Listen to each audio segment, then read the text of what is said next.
An incident of racism against a senior IAS officer in Kerala, in God's own country. What exactly happened? And this, remember, has come from the horse's mouth. A woman IAS officer claiming that she was mocked over her skin color. And that because she had a certain darker skin tone, which is otherwise normal, remember, for all Indians. But Chief Secretary Sarada is revealing that there's a certain trauma she's been forced to face. She's taken to social media site. Remember, this is unprecedented. Usually, sitting IAS officers, and that to a Chief Secretary. It's one of the most senior-most positions when it comes to bureaucracy for a state. Revealing jibes by officials on her dark complexion. Labelled black, labelled dark, she says she will embrace her skin tone. But she's also shaming the haters in the new generation lingo. She says, I dig black. That basically, I own it, I love it. But it's a racism shocker that's raised a lot of questions.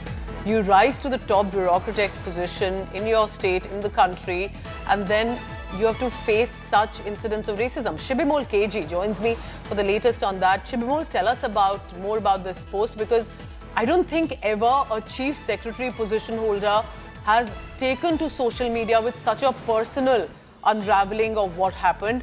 And I'm curious, who were targeting her for the dark skin tone?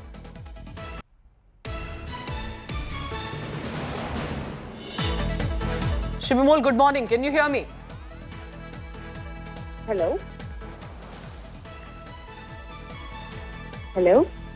All right, Shibimol, if you can hear me, what exactly was said in that Facebook post, and did she take names? Did she mention who were the ones, possibly more than one, harassing her, taunting her over a skin tone? Well, Pooja, Sarada Muraleedharan, the Chief Secretary of Kerala, has not taken any names, but she points out two things. One is about her complexion, comments being made about her complexion. The second is about the constant comparison with her predecessor, who's also a husband, Dr. V. Venu IAS. In fact, she took over as the Chief Secretary of the state from her husband, Dr. V. Venu IAS, who served as a Chief Secretary before her. And she says that the comment that what made her write this was a comment that she heard yesterday that said that her stewardship has been as black as her husband's was white. And she says that this is interesting, and she felt that she needs to own a black. And she says that, in the last 7 months of her being the Chief Secretary, she was subjected to constant comparison with her husband's time. And also, that also comes with the fact that she was a woman and she was targeted in that way. And she says that over the last 50 years, she's lived with, this narrative that, white is pretty and she needs to own a black is something that she realized later on in her point of life.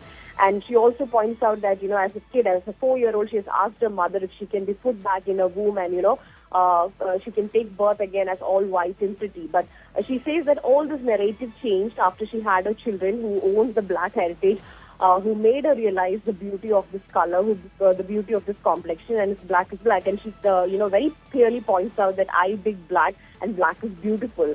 This is probably the first time we might be hearing from a Chief Secretary of a person holding a post as that, the highest bureaucracy. Heartbreaking. It's heartbreaking what you're telling us, that for a woman who's reached the position that very few do and very few women do, and that to be only have such a narrative around her, and in a state like Kerala. And so it's come as a shocker, but perhaps in many ways it's also interesting. Remember, because she's poured her heart out, it could inspire many others in case they are facing any sort of harassment, that you have to go beyond it and you have to be able to own it, and it's just one of the skin tone colors. So appreciate her speaking up, but it's a reminder that even in 2025, someone like a Chief Secretary of a state, of a country, is made to feel bad for her skin tone. Absolutely unbelievable.